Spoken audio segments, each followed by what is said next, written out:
Hello guys, welcome back to our channel Gaming Basics. In today's video, I will be teaching you guys how to level up the friendship on your Pokemon Go. But here's a note at first. To level up the friendship, you must open your friend's gift or also send them and exchange the gift with your friends, which will help you to increase the level of your friendship. So at first, just open your phone. And as you open your phone, open the game from wherever it is located. As you open your game, look at your left bottom corner for your profile, and as you see it, just click on there. And as you click it, go for the option friends from the top. And as you select it, you can see the list of friends. And for now, to increase the level of my friendship, I'm opening the gift. So I'm just selecting any of my friends that has sent me a gift.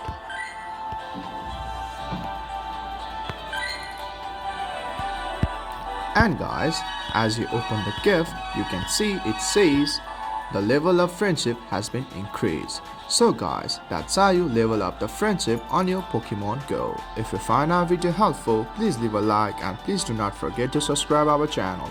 Also hit the bell icon to get updates with our latest videos.